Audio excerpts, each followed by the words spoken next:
gajah pun boleh terbang. Buat apa nak sembang kalau boleh perang? Woi budak, kau jangan menyampuk boleh? Woi, kau siapa ah? Aku kau lah. Kau siapa? Siapa kau nak tanya aku siapa? Weh, siapa yang gaduh ni?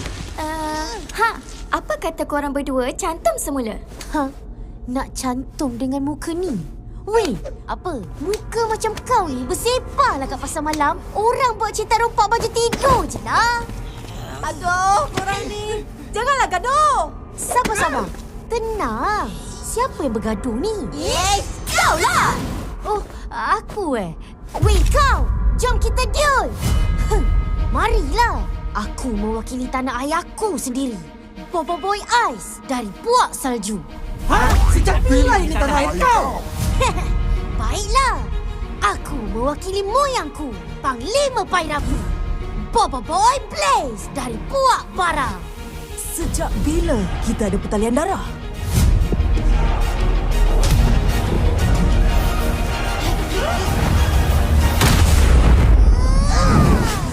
Tunggu! Jangan masuk hari Ratu!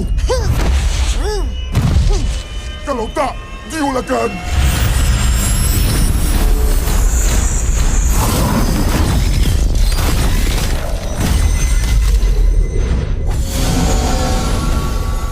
Bermula.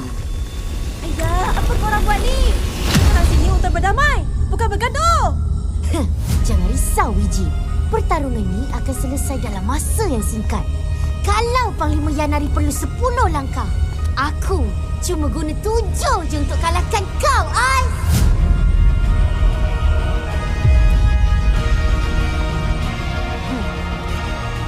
Satu.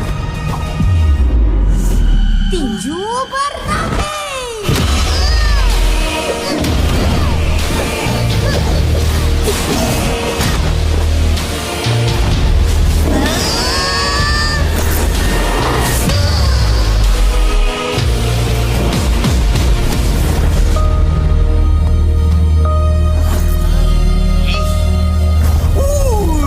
Tak pernah nampak aku guna jurus tu.